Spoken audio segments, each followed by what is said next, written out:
Jadi kalau Anda belajar wayang, Anda tahu Punokawan. Sekarang Punokawan sudah tidak dipahami orang modern lagi. Punokawan disangka badut. Ada namanya Punokawan, yang satunya Ponokawan, sama sebenarnya. Itu dimulai dari kerajaan Kediri ketika Empu Panuluh menulis buku Gatotkaca. Jadi Punokawan itu bukan badut, bukan pembantu. Kalau Punokawan itu adalah teman di saat susah.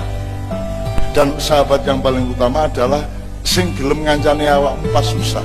Nek sampean pas seneng akeh konco gak gumun, tapi nek sampean pas susah tetap duwe konco, dialah sahabat sejati. Itu bahasa Jawanya Punokawan.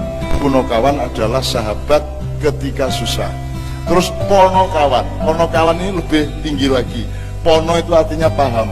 Ponokawan artinya orang yang memahami keadaan, memahami pemerintahan, memahami rakyat, memahami segala macam.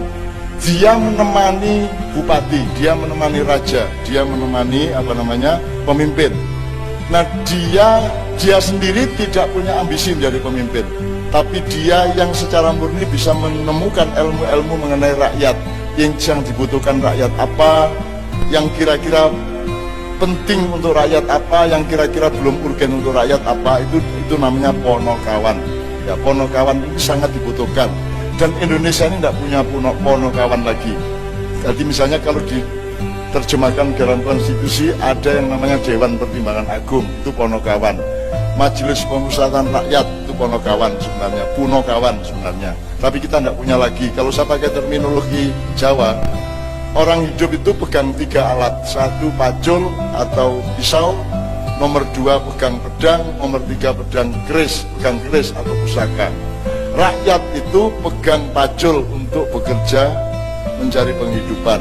Terus rakyat membayar sejumlah orang untuk dikasih pedang agar menjaga kerjaannya rakyat supaya aman. Nah, pemegang pedang ini namanya pemerintah. Bupati, gubernur, lurah, presiden itu pemegang pedang. Pemegang pedang ini tidak perlu cari duit karena digaji sampai pensiun. Yang sekarang kita tidak punya adalah yang megang keris. Keris itu adalah kasepuan. Kasepuan itu artinya harga diri bangsa kita itu ada pada pusaka itu. Makanya ada lagu Indonesia Pusaka.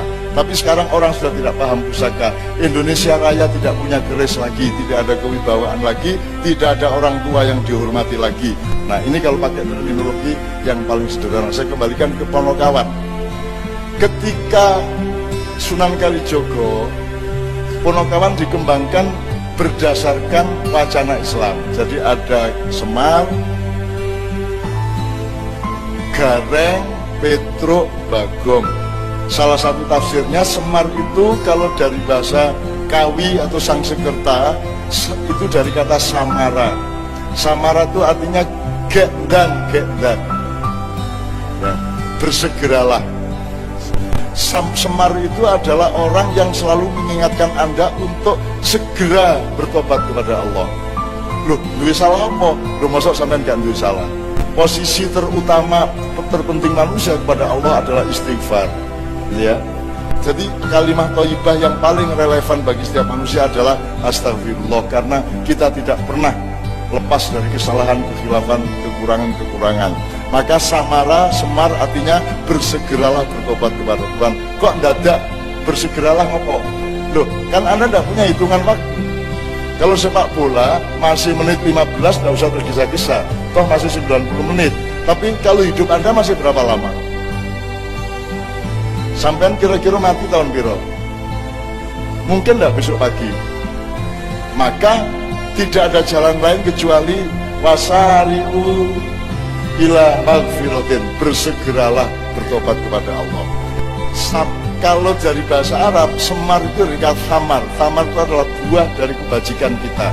Ada lagi dari wacana Jawa, Semar itu adalah Semoro Bumi. Semoro Bumi itu adalah iblis. Iblis adalah yang dulu bikin kerajaan selama 1000 tahun di bumi.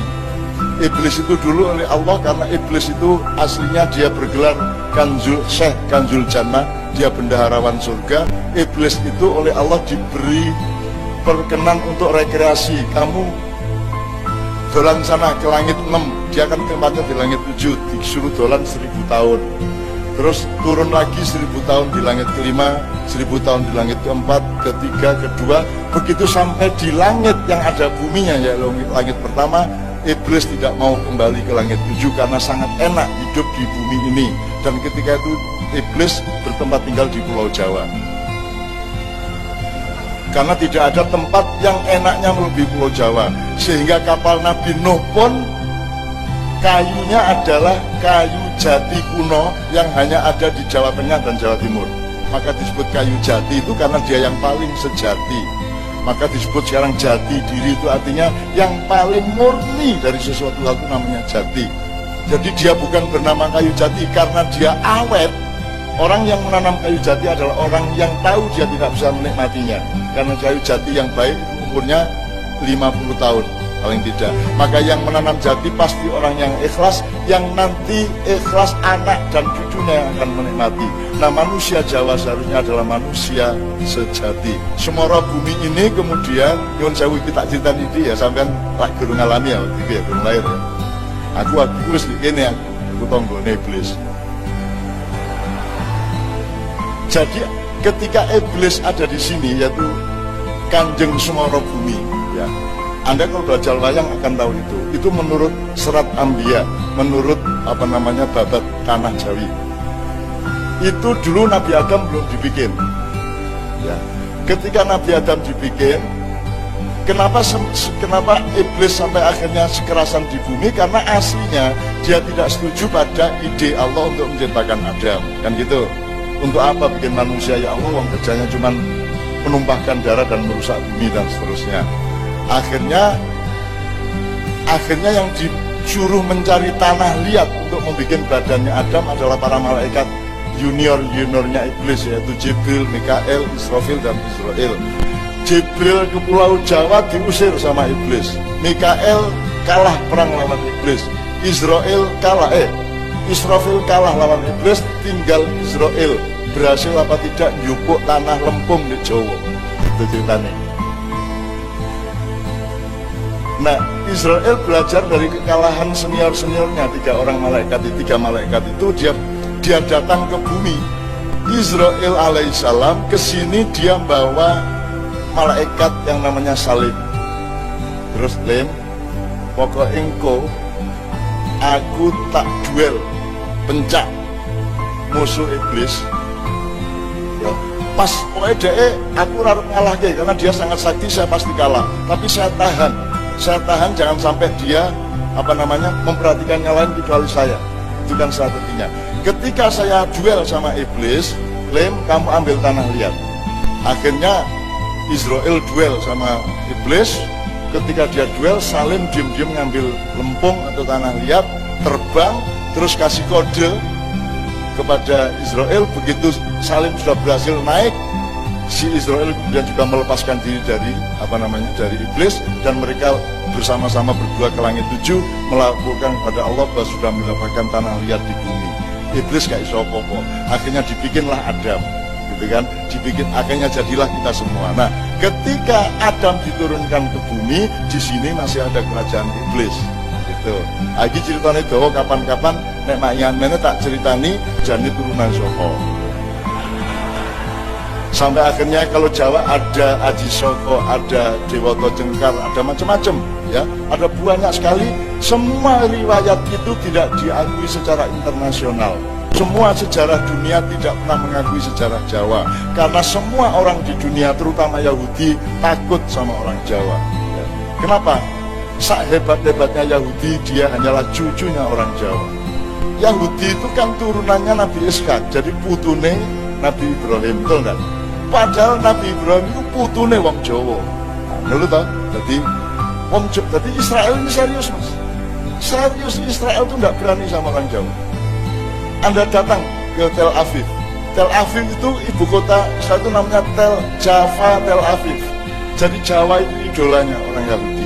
Tapi harus pinter-pinter, sebab mereka itu penipu, dan Anda harus lebih penipu daripada orang Yahudi. Dan orang Yahudi tahu musuh wong Jawa rawani, aku pinter ngapusi ning mbahku kaya luwe aku oleh ngapusi. gitu. Sampai setan-setan saiki do dadi malaikat ning Jakarta kan gitu. Nah, itu ilmu itu sangat diketahui oleh mereka. Oke. Kemudian gareng itu dari khairon. Jadi nala khairon, nolo gareng. Nek ini interpretasi ya, bukan aslinya ya. Sunan Kalijogo saya masih belum ketemu, sehingga saya belum konfirmasi janjane pripun ketemu. Kapan nek ketemu tak kandhani. Tapi pokoknya salah satu tafsirnya seperti itu. Nala khairon. Kalau kamu bersegera tobat kepada Allah, kamu akan mendapatkan buah atau thamar, dan kamu akan mendapatkan kebaikan. Asalkan fatruk petro, ya, fatrukul bago, ya, tinggalkan yang jelek-jelek, tinggalkan yang maksiat-maksiat. Itu namanya Semar Gareng Petro Bagong.